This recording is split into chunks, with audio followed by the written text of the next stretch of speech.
અને આપણી આસપાસ બનતી નકારાત્મક ઘટનાઓની વચ્ચે અમે રજૂ કરી રહ્યા છીએ પોઝિટિવ ન્યૂઝ, જ્યાં બાળકોની ખેલકૂદ અને હરવા ફરવાની ઉંમર હોય છે તે ઉંમરમાં 11 વર્ષની વિદ્યાર્થિનીએ 7 લાઇબ્રેરીની સ્થાપના કરી છે, જેના વિશે પીએમ મોદીએ મન કી બાતમાં ઉલ્લેખ કર્યો હતો। ત્યારે આવો જોઈએ આકર્ષણાની પ્રેરણાદાયક સફર। બેગમપેટના હૈદરાબાદ પબ્લિક સ્કૂલમાં ધોરણ 7માં અભ્યાસ કરતી વિદ્યાર્થિની આકર્ષણા સતીશ વિશે વડાપ્રધાન નરેન્દ્ર મોદીએ મન કી બાતમાં વાત કરી હતી।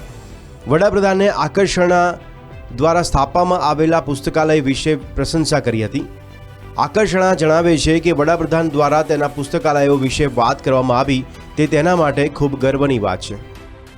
Honorable Prime Minister Shri Narendra Modi ji had spoken about my library initiative in his Mann Ki Baat program.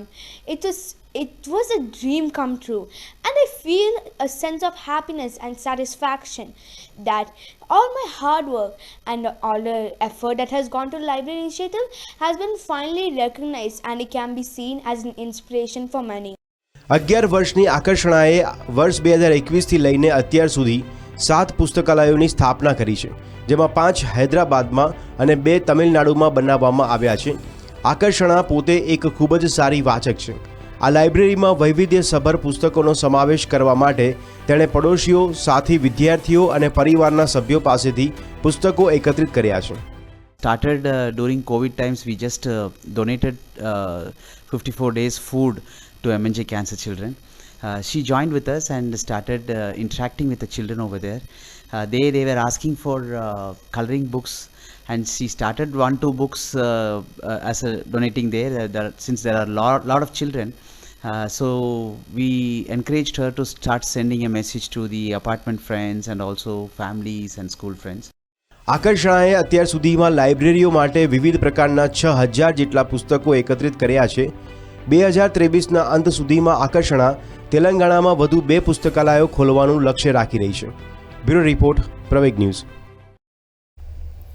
દેશભરમાં ગણેશ ઉત્સવનો તહેવાર ઉજવવામાં આવી રહ્યો છે, ત્યારે સુરતમાં રહેતા એક પરિવારના ઘરે વિઘ્નહર્તાની અનોખી મૂર્તિનું સ્થાપન કરવામાં આવ્યું છે। શું છે ખાસિયત આ મૂર્તિમાં, જોઈએ અમારા ખાસ અહેવાલમાં। સુરતના કતારગામ વિસ્તારમાં આવેલા બાલ આશ્રમ પાસે રહેતો આ છે રાજેશભાઈનો પરિવાર। રાજેશભાઈએ આ વર્ષના ગણેશ ઉત્સવ માટે ભગવાન ગણેશની ખૂબ જ અનોખી મૂર્તિની સ્થાપના કરી છે। ભગવાન ગણેશની આબેહૂબ પ્રતિકૃતિ દર્શાવતી આ 27.74 કેરેટના રફકટ હીરાની મૂર્તિ છે। હીરાના ગણેશજીને જોવા માટે આજુબાજુના વિસ્તારમાંથી લોકો મોટી સંખ્યામાં આવી રહ્યા છે। ये कुदरती है, ये जो गणपति है और जो हमें कुदरती अनमोल भेंट जो हमें हम पहले ब्रोकरी का काम करते थे, तभी ब्रोकरी में ये बेचने के लिए पुड़िया आया, तभी हमें इसमें देखा कि एक गणपति जैसी आकार की आकृति है हीरे में, तो हमने उसमें से एक हीरा एक अरेंज करके खरीद लिया। ભારતીય ડાયમંડ ઇન્સ્ટિટ્યૂટ દ્વારા આ હીરાની અધિકૃતતા માટે પરીક્ષણ કરવામાં આવ્યું છે। આ હીરો નેચરલ ડાયમંડ છે અને તે સિંગલ પીસમાં હોવાનું રાજેશભાઈ પાસે સર્ટિફિકેટ છે। હીરાની બજાર કિંમત અંદાજિત 500 કરોડ આંકવામાં આવી છે, પરંતુ રાજેશભાઈ જણાવે છે કે તેઓ અમૂલ્ય એવા હીરાના રૂપમાં રહેલ ગજાનંદની આ મૂર્તિને ક્યારેય વેચશે નહીં।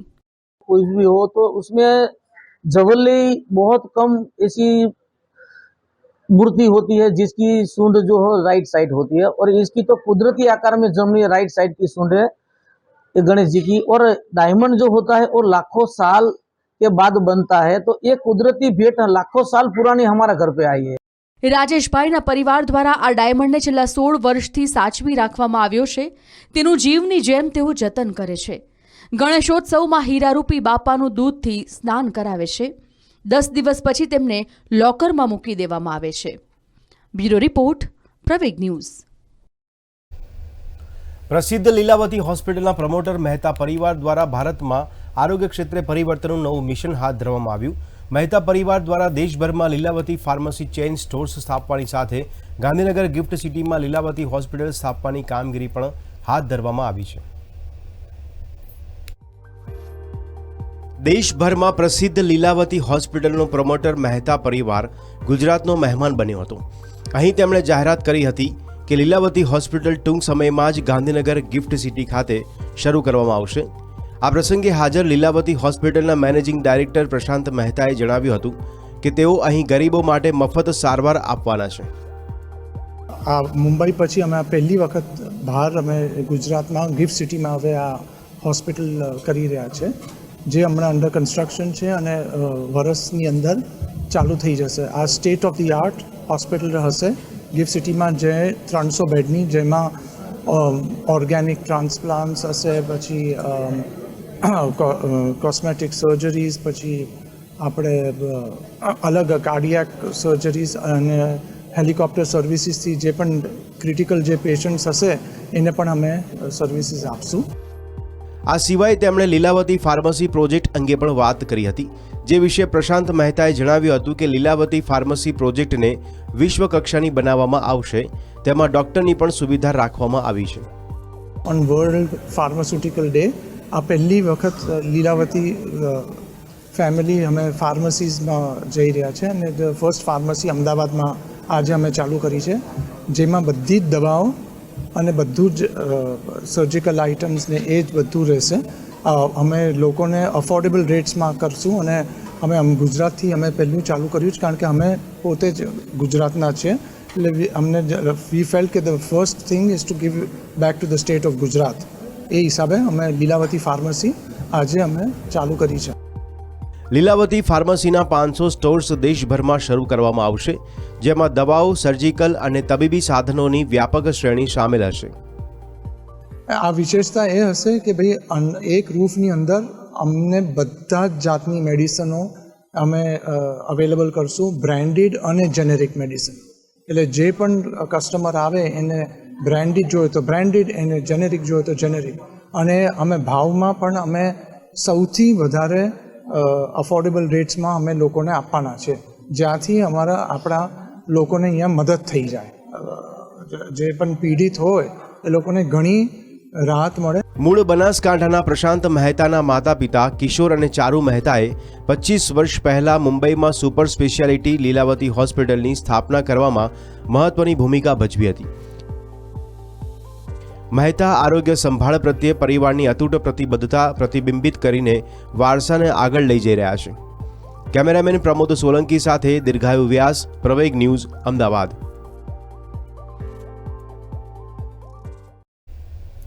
જમ્મુ કાશ્મીરનું એક એવું ગામ છે જેનું દુનિયા સાથે કોઈ લેવા દેવા જ નથી, કારણ કે આ ગામમાં મોબાઈલ કનેક્ટિવિટી જ નથી. ત્યારે આવો જાણીએ પ્રવાસીઓના સ્વર્ગ સમાન આ ગામની કહાની અમારા ખાસ અહેવાલમાં. મધ્ય કાશ્મીરના ગાંદરબલ જિલ્લામાં આવેલ નારાનાગ ઘાટી પ્રવાસીઓને ટ્રેકર્સ માટે સ્વર્ગથી ઓછી નથી. એક તરફ જેશત્રુષા અને બુટેશ્વરના સદીઓ જૂના મંદિરો છે, તો બીજી બાજુ હરમુખ કૈલાશનો બેઝ કેમ્પ છે. જો કે ઘાટીમાં આવતા પ્રવાસીઓને ઘણી સમસ્યાઓનો સામનો કરવો પડે છે, કારણ કે અહીં કોઈ મોબાઈલ કનેક્ટિવિટી નથી. हम यहाँ पे पहुँचे हैं बेस कैंप पे नारानार में. यहीं से हमको नेटवर्क का इशू है, मतलब कोई सिग्नल नहीं आते हमारे, और ऊपर हम करीबन 14-15 किलोमीटर जा रहे हैं. बीच में एक आध जगह पे हमारे को थोड़ा बहुत नेटवर्क मिलता है. तो अगर यहाँ पे टावर वगैरह लग जाएं, सिग्नल्स बेटर हो जाएं, तो एक तो कम्युनिकेशन में इजी रहेगा, और कभी इमरजेंसी सिचुएशन हो गई, कोई कहीं पे कोई पर्सन मिसिंग हो गया, कुछ हो गया, एटलीस्ट आप उसमें कम्युनिकेट कर सकते हैं. या જમ્મુ અને કાશ્મીરમાં મોબાઈલ સેવા 2003માં શરૂ થઈ હતી, જો કે હજી પણ નારાનાગ ઘાટી શહેરથી સંપર્ક વિહોણી છે. આજ સુધી BSNL સહિત કોઈ મોબાઈલ સર્વિસ કંપનીએ અહીં પોતાનો ટાવર બનાવ્યો નથી. चीज़ों का हमें फ़र्क पड़ता है, क्योंकि जब तक हमें नेटवर्क सिस्टम ना हो, जिससे हमें अपने घर वालों के साथ बात करने में आसानी हो. कभी 7-7 दिन 8-8 दिन हम लोग जंगलों में रहते हैं, तो नेटवर्क का इशू है बहुत काफ़ी इस गंगबल के एरिया में. यहाँ जितने टूरिस्ट आते हैं वो भी यहाँ इस नेटवर्क के कारण से यहाँ टूरिस्ट भी नहीं आ पाते हैं. વહીવટી તંત્રનું કહેવું છે કે તેઓ પ્રવાસન વિકસાવવા પર વિશેષ ભાર મૂકી રહ્યા છે. આથી મોબાઈલ ટાવર લગાવવા માટે સ્થાનિક રહીશોની માંગને પૂર્ણ કરવાના પ્રયાસો પણ કરવામાં આવી રહ્યા છે. टूरिस्ट विलेज नारानाग को बनाने के लिए भी सारी व्यवस्थाएं चल रही हैं. यहाँ पर नेटवर्क की जो कमी थी उसके लिए भी प्रोजेक्ट अप्रूव हो गया. जल्दी ही वो टावर यहाँ पर लग भी जाएगा. तो मैं सभी लोगों से यहाँ पे विनती करना चाहूँगा कि सब लोग आएँ और इस जो धरोहर है हमारी, जो हमारा कल्चर है, उसको देखना चाहिए. પર્યટક ગામ નારાનાગ ગાંદરબલ શહેરથી લગભગ 28 કિલોમીટર દૂર છે. હાલમાં આ સુંદર ખીણમાં આવતા જ સુરક્ષા કર્મચારીઓ, પ્રવાસીઓ અને સ્થાનિક રહેવાસીઓનો સંપર્ક બાકીની દુનિયાથી કપાઈ જાય છે. બ્યુરો રિપોર્ટ, પ્રવેગ ન્યૂઝ. વડાપ્રધાન નરેન્દ્ર મોદીએ આજે વિડીયો કોન્ફરન્સ દ્વારા વિવિધ સરકારી વિભાગોમાં ભરતી કરવા માટેના કર્મચારીઓને 51,000 નિમણૂક પત્રોનું વિતરણ કર્યું હતું. પીએમ મોદીએ વિડીયો કોન્ફરન્સ દ્વારા આ કાર્યક્રમમાં ભાગ લીધો હતો અને આ રોજગાર મેળાનું સમગ્ર દેશમાં 46 સ્થળોએ આયોજન કરાયું હતું. આ રોજગાર મેળામાં યુવાનોને સંબોધતા પીએમ મોદીએ કહ્યું કે ભારતને 2047 સુધીમાં વિકસિત દેશ બનાવવાનો છે. ભારત વિશ્વની ત્રીજી સૌથી મોટી અર્થવ્યવસ્થા બનશે. આ સિવાય પીએમ મોદીએ કહ્યું કે નવું ભારત અજાયબીઓ કરી રહ્યું છે. पहले रेल की टिकट लेने के लिए बुकिंग काउंटर्स पर लाइन लगती थी. टेक्नोलॉजी ने ये मुश्किल आसान कर दी. आधार कार्ड, डिजिटल लॉकर और ई-केवाईसी ने डॉक्यूमेंटेशन की कॉम्प्लेक्सिटी खत्म कर दी. વડાપ્રધાન નરેન્દ્ર મોદીએ નવા કર્મચારીઓને સંબોધન કર્યું અને અભિનંદન પણ પાઠવ્યા હતા. વડાપ્રધાન નરેન્દ્ર મોદીએ કહ્યું કે છેલ્લા 9 વર્ષોમાં અમારી યોજનાઓએ મોટા લક્ષ્યોને પ્રાપ્ત કરવાનો માર્ગ મોકળો કર્યો છે. અમારી નીતિઓ નવી માનસિકતા, મિશન મોડ અમલીકરણ અને જાહેર ભાગીદારી પર આધારિત છે. 9 વર્ષમાં સરકારે મિશન મોડ પર નવી નીતિઓ લાગુ કરી છે. एक तरह से नई संसद में देश के नए भविष्य की शुरुआत हुई है. साथियों, आज इस रोजगार मेले में भी हमारी बेटियों को बड़ी संख्या में नियुक्ति पत्र मिले हैं. आज भारत की बेटियां स्पेस से स्पोर्ट तक अनेक नए कीर्तिमान बना रही है. અગાઉ 28મી ઓગસ્ટના રોજ 8મો રોજગાર મેળો યોજાયો હતો, જેમાં 51,106 યુવાનોને નિમણૂક પત્રો અપાયા હતા. નવા કર્મચારીઓ પોસ્ટલ વિભાગ, ભારતીય ઓડિટ્સ અને એકાઉન્ટ્સ વિભાગ, અણુ ઉર્જા વિભાગ, મહેસૂલ વિભાગ, ઉચ્ચ શિક્ષણ વિભાગ, સંરક્ષણ મંત્રાલય, આરોગ્ય અને પરિવાર કલ્યાણ મંત્રાલય વિભાગોમાં તેમની સેવાઓ પ્રદાન કરશે. બ્યુરો રિપોર્ટ, પ્રવેગ ન્યૂઝ. તો દિલ્હીમાં મુઘલ સમયની એક પોલીસ ચોકી મળી આવી છે. આ પોસ્ટની જર્જરિત એક માળની ઇમારતનો મુઘલ યુગનો દેખાવ પુનઃસ્થાપિત કરવામાં આવી રહ્યો છે. એટલે કે દિલ્હીમાં 200 વર્ષ જૂની પોલીસ ચોકીનો કાયાકલ્પ કરવામાં આવી રહ્યો છે. બાદકી ચોકી કહેવાતી ચોકી એ દિલ્હીની સૌથી જૂની પોલીસ ચોકીઓમાંની એક છે, જે 1800ના દાયકાની શરૂઆતમાં બાંધવામાં આવી હતી. હવે આ પોસ્ટનું સમારકામ કરવામાં આવ્યું છે અને તેનું ખોવાયેલું ગૌરવ પાછું લાવવામાં આવ્યું છે. टूंक समय में आ पोस्ट નું સત્તાવાર ઉદ્ઘાટન કરવામાં આવશે. पिछले साल हमने इसका रेनोवेशन शुरू कराया इंटेक के थ्रू. इंटेक के Indian national trust for art and cultural heritage Lodhi state में है. तो ये एनजीओ है, सेमी गवर्नमेंट एनजीओ है. तो ये एक्सपर्ट है इस चीज़ के करने के लिए. तो मिनिस्ट्री ऑफ कल्चर से कुछ फंड ले लिया, कुछ इन्होंने अपने आप भी लगाया, इंटेक ने भी. तो उसको करके हमने ये जो है अब ये एक हिसाब से कंप्लीट हो गया रेनोवेशन वर्क.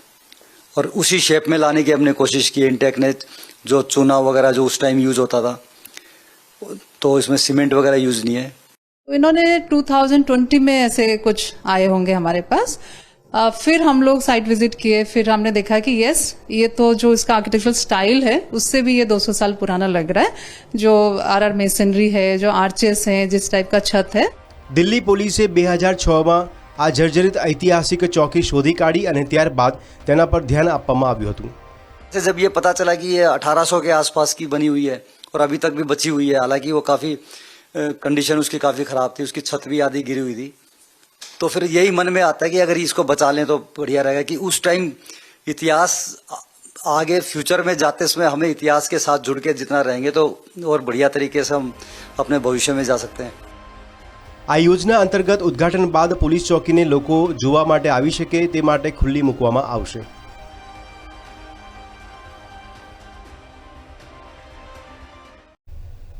તો ગાઝિયાબાદમાં એક મેગા ડ્રોન શોનું આયોજન કરવામાં આવ્યું, જેને ભારત ડ્રોન શક્તિ 2023 નામ આપવામાં આવ્યું છે. વાયુસેના અને ડ્રોન ફેડરેશન ઓફ ઇન્ડિયા દ્વારા આ આયોજન કરવામાં આવ્યું. રક્ષામંત્રી રાજનાથસિંહે આ ડ્રોન શોનું ઉદ્ઘાટન કર્યું હતું. એરક્રાફ્ટ એન્જિનની મજબૂત ગર્જના અને ટેકનોલોજીના ચોક્કસ ઓર્કેસ્ટ્રેશન દરમિયાન સોમવારે ગાઝિયાબાદમાં હિન્ડન એરફોર્સ સ્ટેશન ખાતે ભારતની વધતી જતી ડ્રોન ક્ષમતાઓનું ભવ્ય પ્રદર્શનનું આયોજન કરવામાં આવ્યું હતું. રક્ષામંત્રી રાજનાથસિંહે એક મેગા ડ્રોન શોનું ઉદ્ઘાટન કર્યું હતું. ભારત ડ્રોન શક્તિ 2023ના નામે આ આયોજન ભારતીય વાયુસેના અને ડ્રોન ફેડરેશન ઓફ ઇન્ડિયા દ્વારા સંયુક્ત રીતે કરવામાં આવી રહ્યું છે. લગભગ 75 ડ્રોન સ્ટેટિક્સ ડિસ્પ્લે પર છે અને આ શો દરમિયાન 50થી વધુ હવાઈ રીતે પ્રદર્શિત કરવામાં આવશે. આ ઇવેન્ટ નવીનતા અને સહયોગના હબ તરીકે પણ કાર્ય કરે છે. બાઝ નામનું પેલોડ ડ્રોપિંગ ડ્રોન વિડિયો લિંક્સનો ઉપયોગ કરીને 0.5 મીટરના ચોકસાઈવાળા વિસ્તારમાં લક્ષ્યોને હિટ કરવામાં સક્ષમ છે. તેનો ઉપયોગ બળવા વિરોધી આતંકવાદ વિરોધી કામગીરીમાં થઈ શકે છે અને તેમાં બહુવિધ પેલોડ ડ્રોપ મિકેનિઝમ્સ પણ છે. जो 20 kgs का पेलोड है अभी वो हमने 3 कंपार्टमेंट बनाए हैं जो ड्रॉप कर सकते हैं. In case it can B bombs, in case ration can be slung नीचे एंड हैंग करके वो डिलीवरी पर्पस के लिए भी यूज़ हो सकता है. स्पेशली आर्मी में लास्ट माइल कनेक्शन के लिए for ration it can be utilized. And in case of attacks like recent attacks like what happened in Jammu where terrorist were hiding in the caves, this drone can be used with precision capability to drop bombs up to a precision of 1 meter. 75થી વધુ અગ્રણી drone startups અને corporate Giants આ શોમાં ભાગ લઈ રહ્યા છે, જે શક્યતાઓ સાથે પરિપક્વ ઇકોસિસ્ટમ બનાવે છે. અજીત મિની દ્વારા મિની સ્પાય ડ્રોન આ શોમાં લોકોમાં ધૂમ મચાવે છે. તેના કોમ્પેક્ટ કદ અને તેને પરવડે તેવા કારણે તેની ખૂબ જ માંગ છે. The Ajit Mini per se is a very low cost product which is meant for mass deployment. So typically we have already sold close to 600 units has been deployed all over India. And the basic utility of the drone is for what we call as over the hill and terrain surveillance. So once they take off the drone, they want to see in and around 2-3 kilometers what is there. They use this drone typically in a covert way. It's also used for special operations forces, and its primary role is for surveillance. ભારતીય વાયુસેના આ તકનીકી પ્રગતિનો સંપૂર્ણ લાભ લઈને હવે ઉચ્ચ સ્તરીય સર્વેલન્સ કરવા અને વ્યૂહાત્મક દાવપેચ ચલાવવા માટે ડ્રોન તૈનાત કરી રહી છે. આ માનવરહિત સંપત્તિઓ રાષ્ટ્રીય સુરક્ષા સુનિશ્ચિત કરવા માટે અનિવાર્ય બની રહી છે. તો ચંદીગઢમાં વિશ્વનું સૌથી મોટું 3D કોન્ક્રીટ પ્રિન્ટેડ કોમ્પ્લેક્સ બનાવવામાં આવી રહ્યું છે, જે ટૂંક સમયમાં તૈયાર થશે. આવો જોઈએ આ વિશે અમારો ખાસ અહેવાલ. વિશ્વનું સૌથી મોટું 3D કોન્ક્રીટ પ્રિન્ટેડ સંકુલ કે જેનું નામ હિમાંક એર ડિસ્પેચ યુનિટ છે, તે ચંદીગઢમાં બનાવવામાં આવી રહ્યું છે.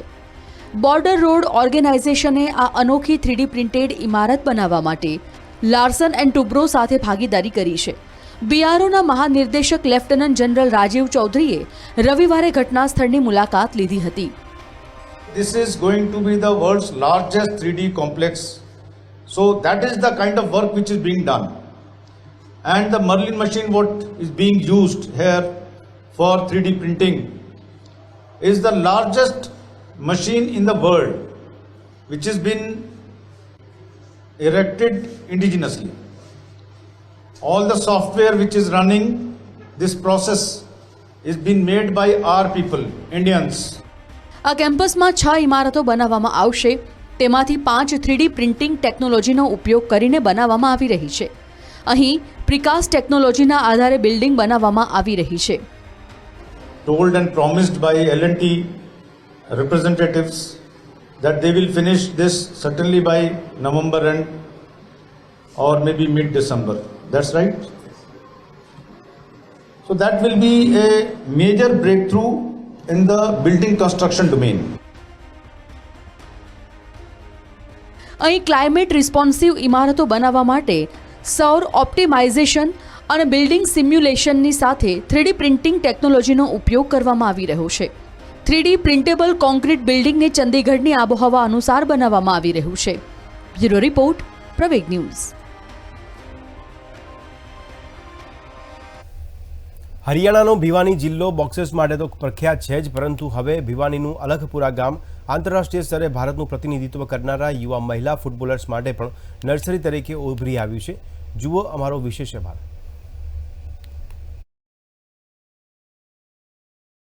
હરિયાણાના આ અલખપુરા ગામની 200થી વધુ છોકરીઓ દરરોજ ગામના મેદાનમાં ફૂટબોલ રમે છે.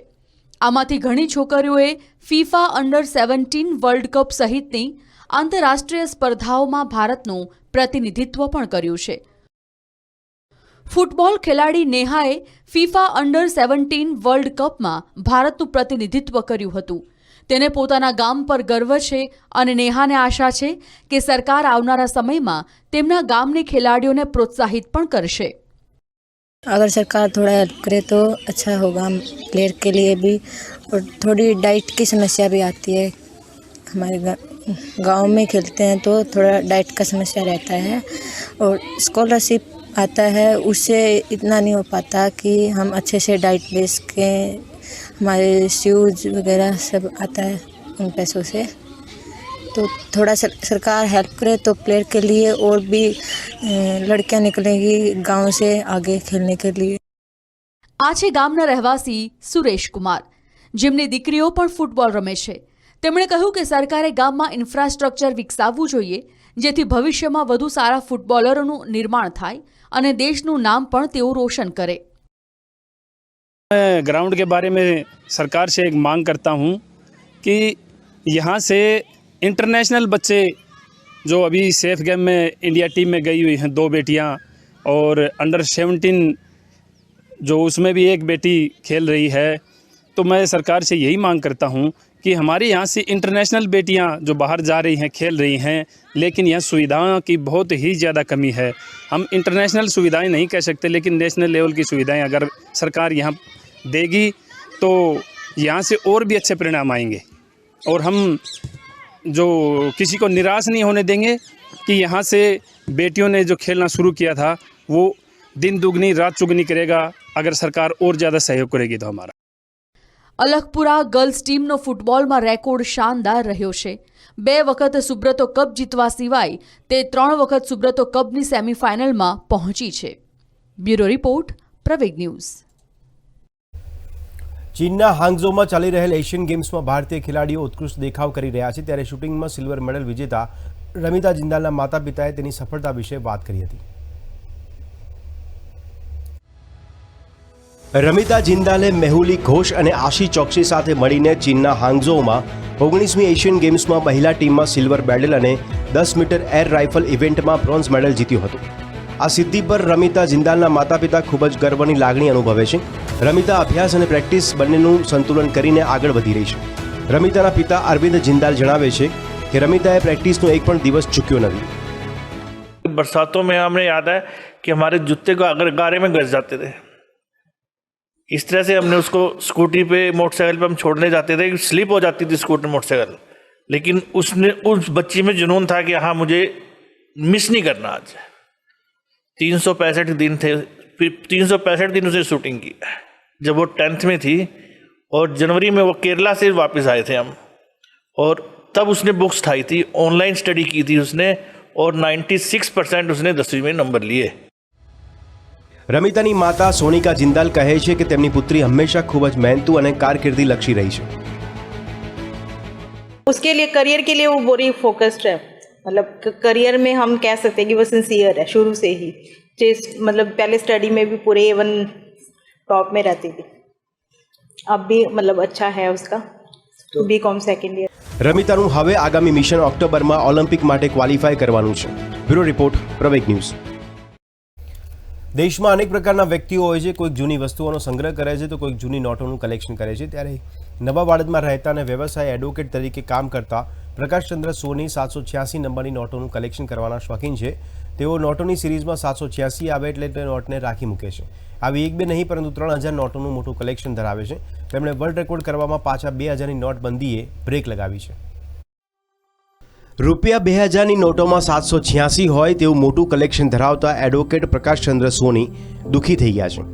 વર્લ્ડ રેકોર્ડ માટે મહેનત કરતા પ્રકાશચંદ્રને તેમના પિતાએ સલાહ આપી હતી કે 786 નંબર લકી કહેવાય, તેથી તેઓ 45 વર્ષથી આવી નોટો એકઠી કરી રહ્યા છે. 786 નંબર મેં એ રીતે ભેગી કરેલી નોટો મારા ફાધરે મને કહેલું કે 786 નંબર એ લકી નંબર છે અને મુસ્લિમ સમાજ એને બહુ મહત્ત્વ આપે છે અને એ દરેક રીતે શુભ પ્રસંગોમાં 786 નંબર મૂકવામાં આવે છે. ત્યારથી પછી મેં આજથી 45 વર્ષ પહેલાંથી 786 નંબરની નોટોનું કલેક્શન શરૂ કરેલું. નવા વાડજના પ્રકાશ સોની કેવી રીતે નોટો ભેગી કરી અને તેને મેળવવા માટે અલગ અલગ ટ્રીક અજમાવતા હતા. તેમનો એક જ મકસદ હતો કે નોટો એકત્રિત કરીને વિશ્વ વિક્રમ સ્થાપિત કરવો છે. આ 2000 રૂપિયાની નોટોનું કલેક્શન મેં 786નું જ્યારથી 2000ની નોટ નવી શરૂઆત થઈ ત્યારથી હું આ નોટો શોધતો અને જે કોઈ જગ્યાએ કોઈની પાસે નોટો ગણતા હોય તેમાં નજર રાખું અને કોઈની પાસે 786 નંબરની નોટ નીકળે તો હું મારી પાસે મેળવીને લઈ લઉં. તો આ હતા આજના તમામ પોઝિટિવ ન્યૂઝ. વધુ સમાચાર સાથે ફરી મળીશું. ત્યાં સુધી આપ જોતા રહો પ્રવેગ ટીવી. નમસ્કાર.